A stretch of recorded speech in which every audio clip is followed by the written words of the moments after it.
La question de l'islam en Europe occidentale est compliquée parce que d'abord elle ne se pose pas de manière unique.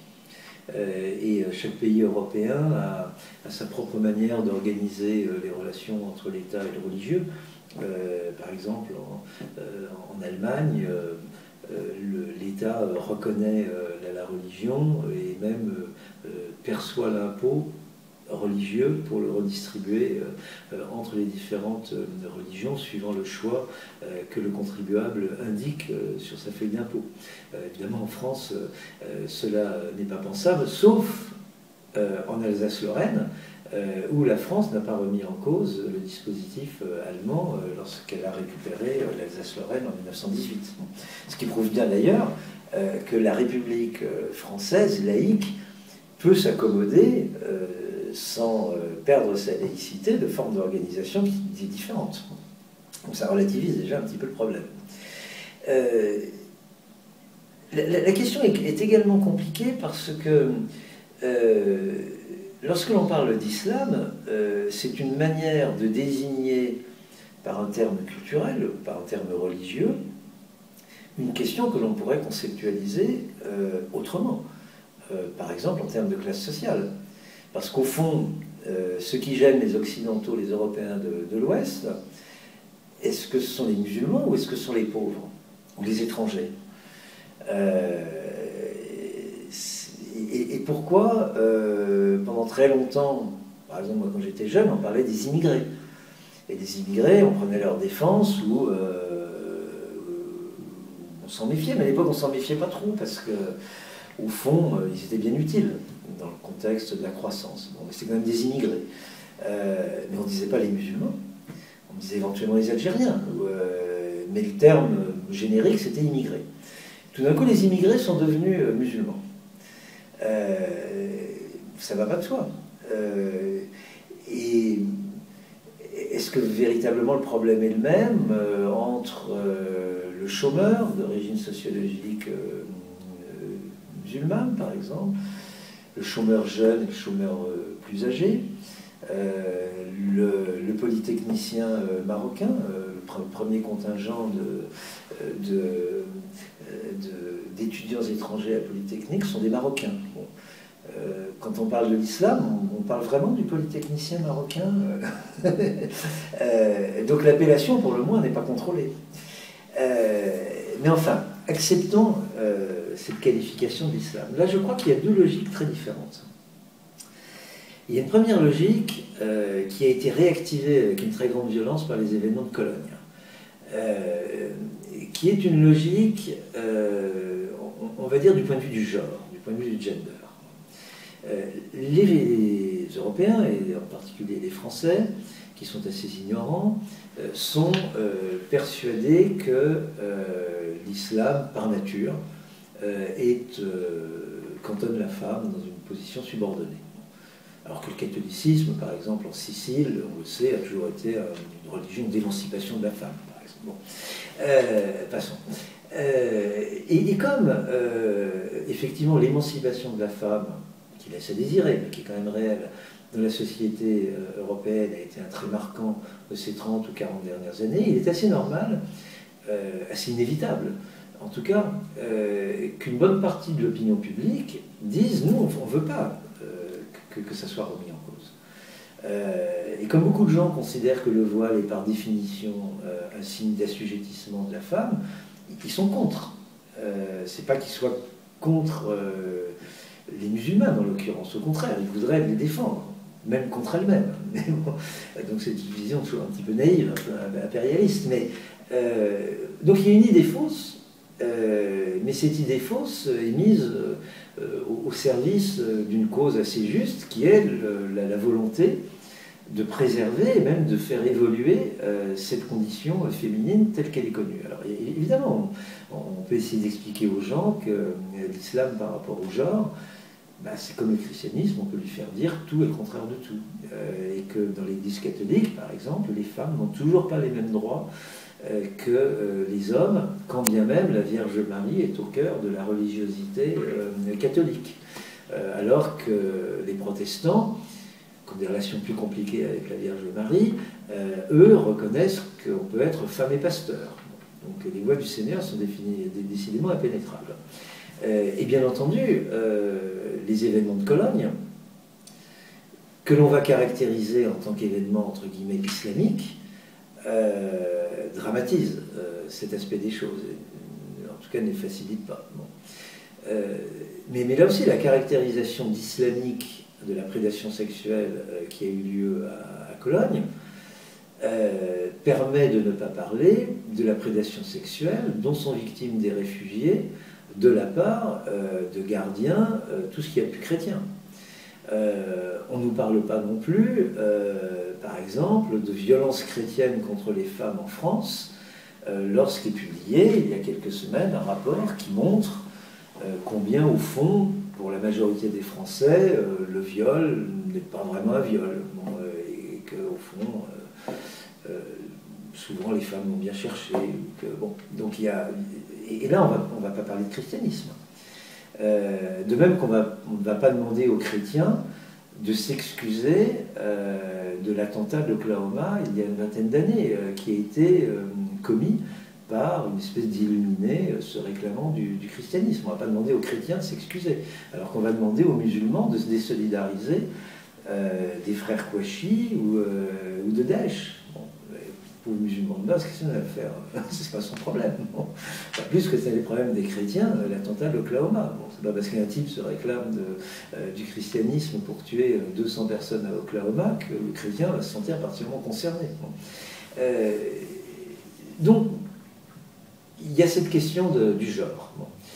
Il y a une autre question que j'ai évoquée, qui est cette idée fausse selon laquelle, par définition, l'islam est inapte à la laïcité, puisqu'il ne reconnaît pas la distinction entre l'État et le religieux. C'est ce qui est une idée fausse. Maintenant, si on centre le propos sur la société française, on voit très bien que la République française entretient avec le catholicisme la même relation de poker-menteur que la République turque avec l'islam sunnite. On a deux républiques qui prétendent être laïques, même si c'est d'une manière différente. Mais bien entendu, comme je le disais tout à l'heure, si vous êtes sunnite, hanéfite, vous êtes un peu plus turc que si vous êtes, par exemple, alévi ou chrétien. Mais je crois que le problème est le même. En France, la République française s'est émancipée du catholicisme, mais a quand même un lien très fort, y compris dans son vocabulaire, dans son imaginaire politique. Et au fond, la République française a réussi à coopter assez facilement les protestants, la minorité protestante, et même les protestants ont été les grands bénéficiaires de la République française, notamment de la Troisième République française. Mais on a bien vu comment cette République a eu un gros problème de digestion avec sa part juive. L'affaire Dreyfus, et ensuite la République française livre aux nazis ses juifs. Alors évidemment, les bons esprits disent « Ah, mais c'est pas du tout la République, c'est l'État français de Pétain ». Enfin, Pétain, il est arrivé au pouvoir par un vote très largement majoritaire du Parlement français, de l'Assemblée nationale française. Donc c'est la République française qui a livré les juifs à Hitler. Alors aujourd'hui, de manière moins dramatique, on voit bien que la République française a un problème de digestion avec sa part musulmane. Moi, je suis assez optimiste parce qu'elle y arrivera. Parce que vous avez de formidables mécanismes d'intégration. Les vieilles machines d'intégration ne marchent plus, mais elles ne marchent plus parce qu'elles sont en panne. Le Parti communiste, l'Église catholique, tout ça est fatigué, le syndicalisme.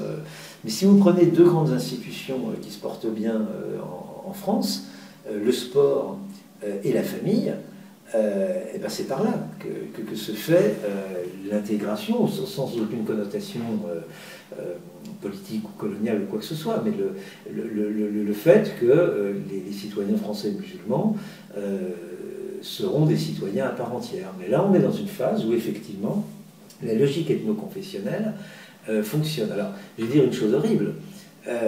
L'intégration ou l'absorption ou la mise en égalité des citoyens français d'origine sociologique ou autre musulmane se fera lorsque nous aurons de nouveaux ennemis.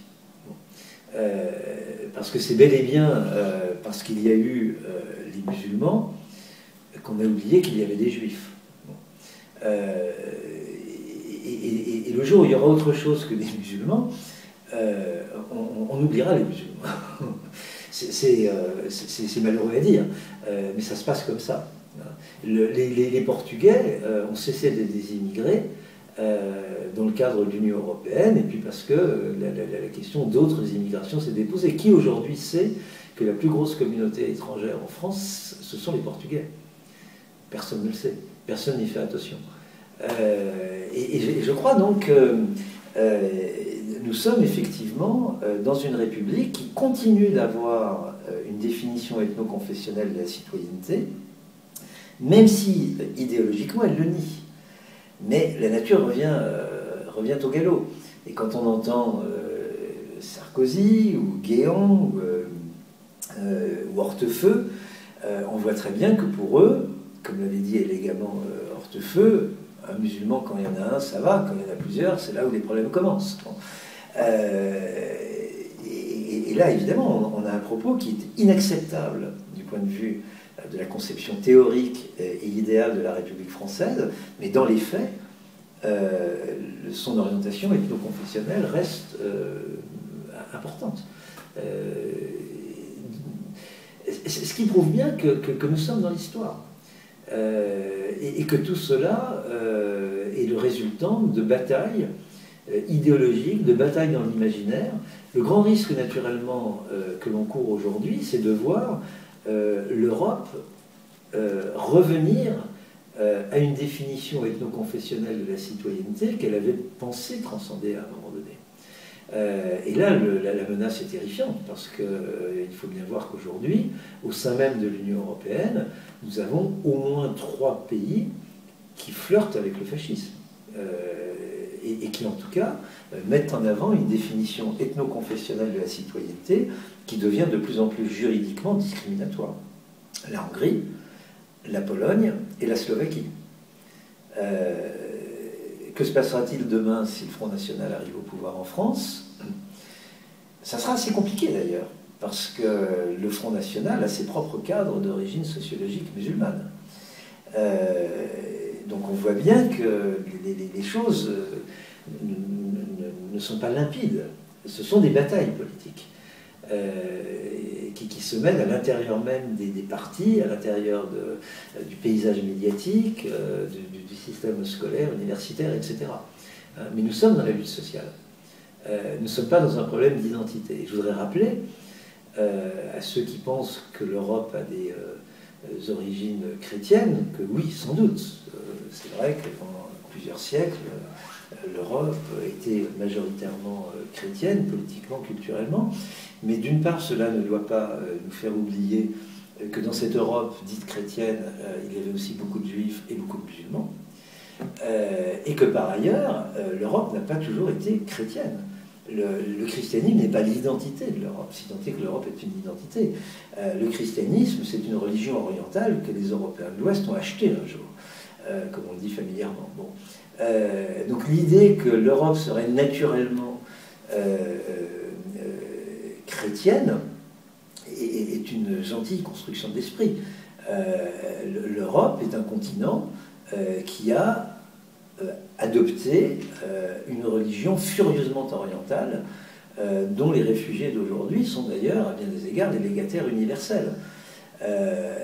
Et je ne suis pas certain qu'aujourd'hui, Saint-Augustin, par exemple, aurait son visa Schengen. Parce que Saint-Augustin, c'était quand même un sale Tunisien, au fond. Est-ce que M. Hortefeux ou est-ce que M. Cazeneuve lui donnerait comme ça son visa Schengen sans difficulté? Ça reste à prouver.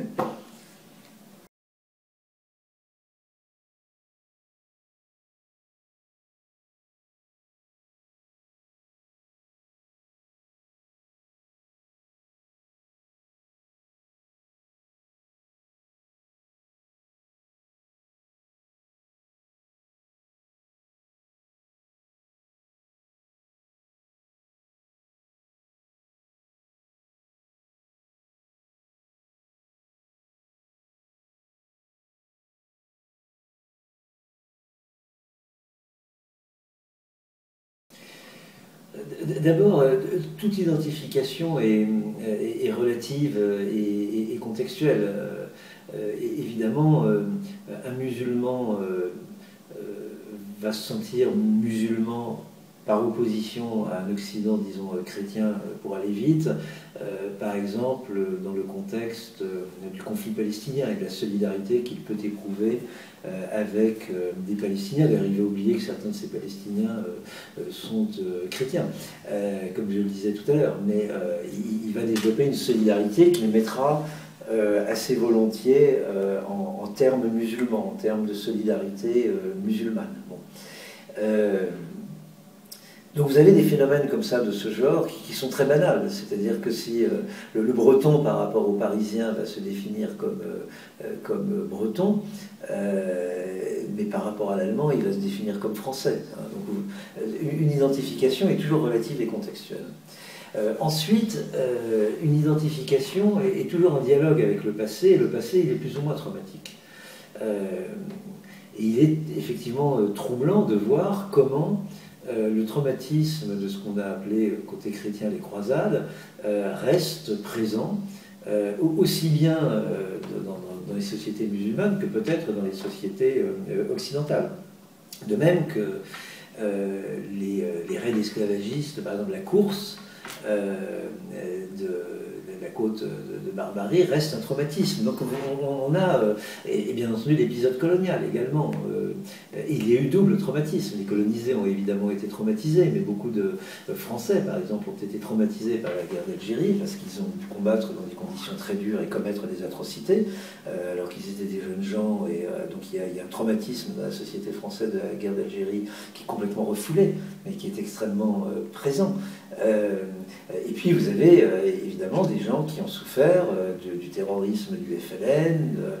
Donc nous avons un passé qui est un passé traumatique, ce qui est très banal dans des pays voisins, parce que les pays voisins se font la guerre. Il n'y a pas qu'un traumatisme, enfin qu'une mémoire traumatique entre musulmans et chrétiens, il y a une mémoire traumatique entre anglais et français. Moi j'avais un frère qui détestait les anglais, c'est complètement absurde, mais il détestait les anglais, comme s'il avait personnellement souffert de la guerre de 100 ans. Après, il y a des espèces de miracles. C'est vrai qu'il n'y a plus de traumatisme franco-allemand. Et que là, je crois qu'on est allé tellement loin de l'horreur qu'on a fini par en sortir. Et que vous n'avez pas, vous pouvez avoir la défiance, des ricanements, etc., mais vous n'avez plus une mémoire traumatique franco-allemande, sauf vraiment tout à fait à la marge pour certaines familles qui ont été particulièrement touchées. Et ça, évidemment, c'est quelque chose d'extrêmement encourageant. D'ailleurs, on voit aujourd'hui comment certains Arméniens et certains Turcs luttent ensemble pour la reconnaissance mutuelle de ce qui s'est passé et la compréhension mutuelle de ce qui s'est passé. Donc il n'y a pas de fatalité mémorielle, mais il y a des traumatismes de la mémoire, ça c'est clair. Alors, si on prend maintenant les événements les plus immédiatement contemporains, on voit bien aujourd'hui que Daesh fait plus de morts musulmans que de morts chrétiens. Et oui, le monde musulman est en guerre avec lui-même, tout comme d'ailleurs le christianisme, le monde chrétien a été en guerre avec lui-même. À Genève, on est assez bien placé pour le savoir. Les guerres de religion au XVIe siècle ont été épouvantables et elles ont été très longues à se cicatriser. Et elles restent d'une certaine manière assez présente, au moins dans certaines parties de la population, par exemple réformée. L'historien Philippe Joutard a pu montrer comment, dans les Cévennes huguenotes, il y avait encore une mémoire traumatique des dragonnats de Louis XIV au XVIIe siècle. Et pourtant, à travers le conflit, il y a de l'échange.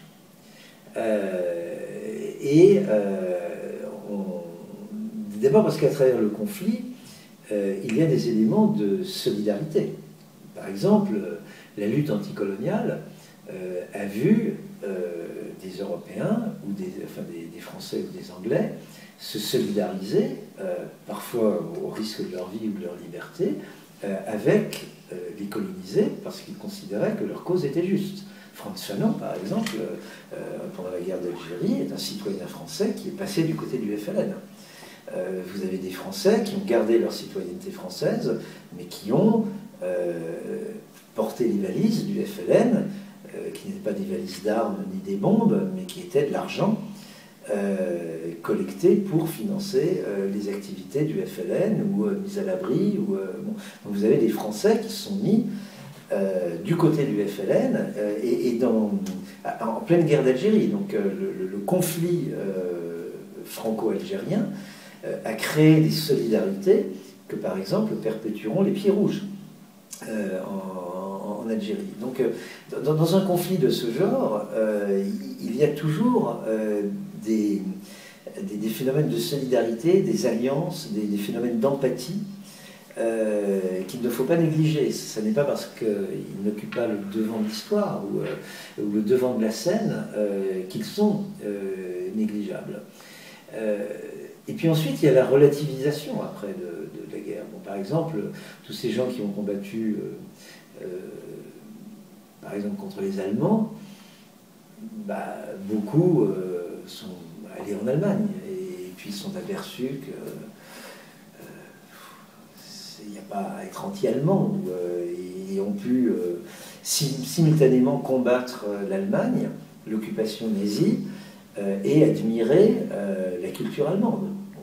Évidemment, des esprits nationalistes ont dit on ne va plus écouter de Beethoven, mais la plupart des gens ont continué à écouter du Beethoven tout en luttant contre l'Allemagne. Alors je crois que entre l'Europe et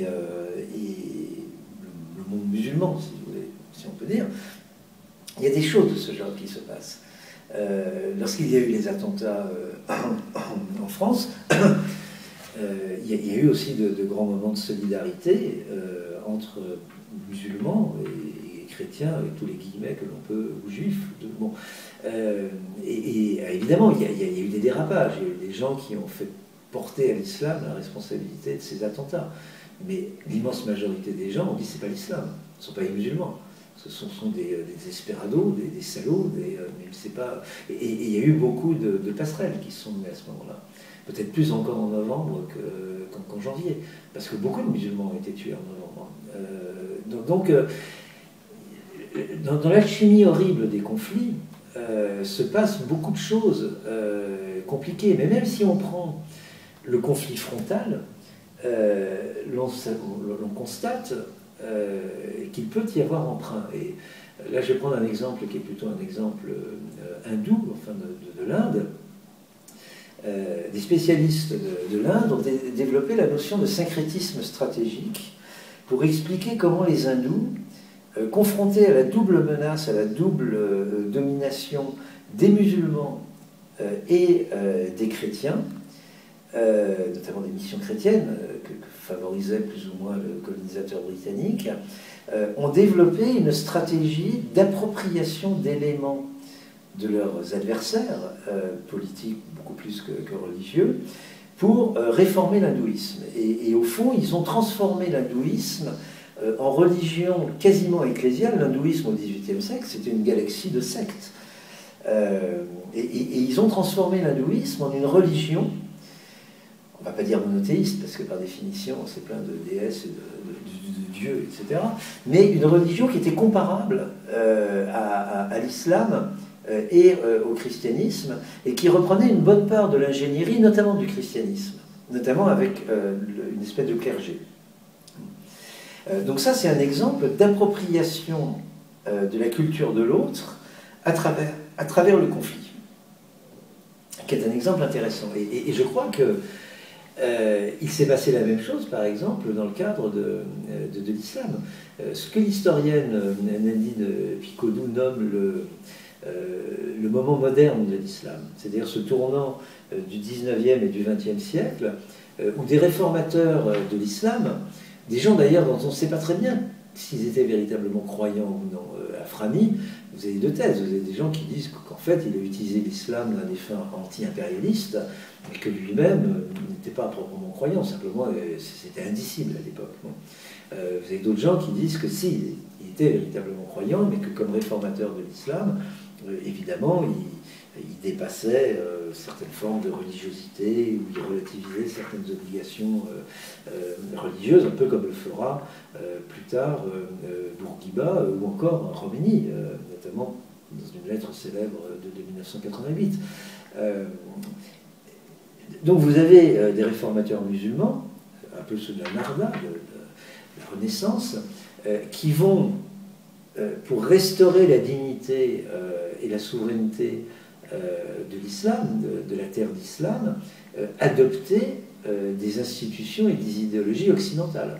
Donc ils vont par exemple réformer l'université de Lazare en adoptant une organisation bureaucratique de l'enseignement supérieur occidental. Et aujourd'hui, la quasi-totalité des madrasas dans le monde musulman sont des institutions d'enseignement de type bureaucratique et d'inspiration occidentale, bon, avec un cursus, avec des salles de cours, ça n'a plus rien à voir avec les madrasas du 19e siècle, avec des relations très personnalisées entre le cher ou le pir ou le halim et ses élèves, etc.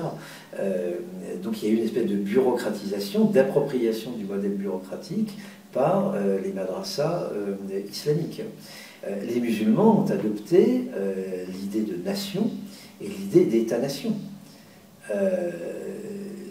Qui est une idée, qu'on le veuille ou non, d'origine occidentale, mais qui a fait l'objet d'appropriation de la part des sociétés musulmanes. Et d'ailleurs, ça a parfaitement réussi, puisque l'Oumma n'absorbe pas, enfin l'État-nation n'est pas soluble dans l'Oumma, pour paraphraser un titre célèbre à propos du communisme. Le communisme est-il soluble dans la vodka? Là, on voit que l'État-nation n'est pas soluble dans l'Oumma. Et même les partis islamistes, qui devraient être les plus porteurs de l'idée de l'Oumma, sont des partis nationaux. Le Hamas est un parti nationaliste palestinien, par opposition à la collaboration du Fatah. Le Hezbollah est un parti nationaliste libanais, qui à bien des égards porte l'idée nationale libanaise contre Tzal, et avec plus de succès que ses compétiteurs libanais. L'AKP est un parti en Turquie outrancièrement nationaliste, et on est en train de le constater. Même les salafistes reconnaissent l'État-nation. Au Maroc, les salafistes ne remettent pas en cause le cadre national marocain.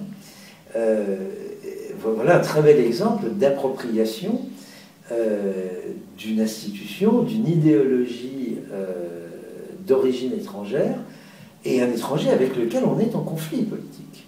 Donc en même temps que l'on cherche à repousser l'occupant étranger, on lui prend son idéologie, on lui prend son mode d'organisation politique, on lui prend son mode d'organisation de l'enseignement, etc., etc. Et on lui prend souvent des formes culturelles, le roman, la pièce de théâtre.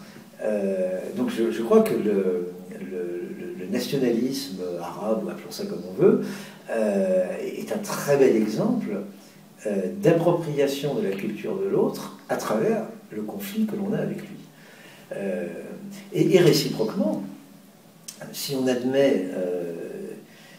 il est quand même très étonnant de voir que le plat préféré des Français est le couscous.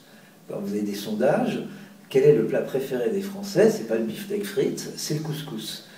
Et il est probable que les pieds noirs, qui n'ont pas avec l'Algérie une relation d'empathie absolue, ont beaucoup fait pour la popularisation du couscous comme grand plat national français.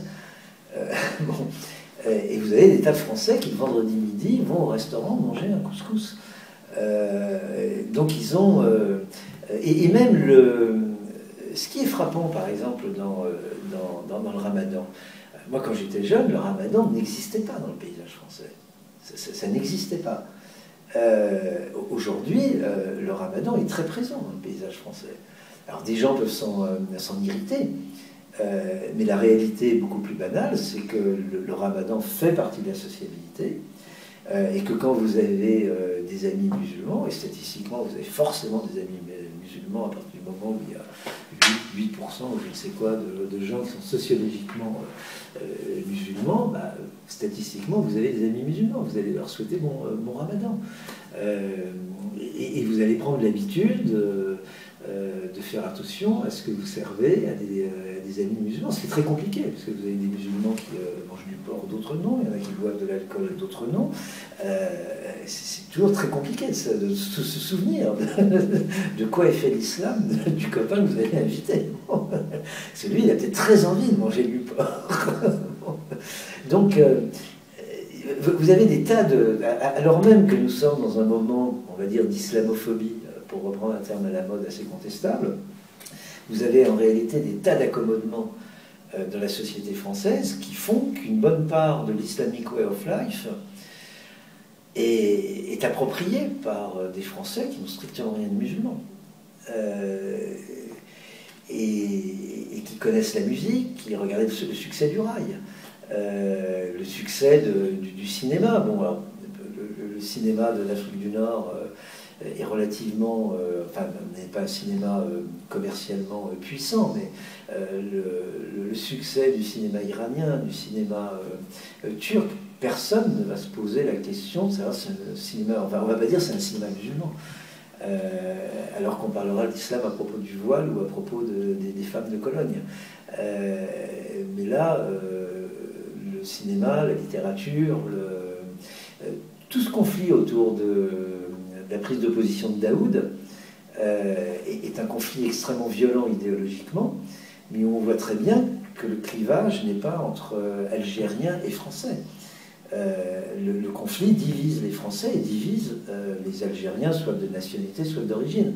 La plupart des signataires de la lettre attaquant Daoud sont des Français d'origine algérienne, qui ne peuvent pas supporter qu'un Algérien de nationalité et de citoyenneté algérienne culturalise ou réifie, fait une lecture culturaliste de ce qui s'est passé à Cologne.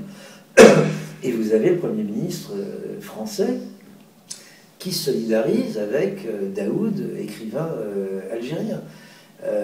Le roman même qui a fait la popularité de Daoud est un très bel exemple d'appropriation d'un chef-d'œuvre de la littérature française, dans un sens qui est pas, enfin, qui est conflictuel, pas au sens naturellement anti-français ou quoi que ce soit, mais qui est quand même dans un positionnement on pourrait presque dire, post-colonial, littérature un peu post-coloniale. Donc on est plutôt dans le conflit culturel légitime, mais qui passe par l'appropriation d'un chef-d'œuvre de la littérature française, qui a évidemment, et c'est ce qui fait l'intérêt de l'exercice, une connotation très particulière par rapport à l'Algérie française, avec toute l'ambiguïté douloureuse de Camus sur la guerre d'Algérie. Donc voilà des exemples d'appropriation à travers le conflit. Et trop souvent, parce que c'est normal, on est dominé par ses passions, par l'actualité, trop souvent on oublie cette triste réalité que à travers le conflit, il y a l'appropriation de l'autre.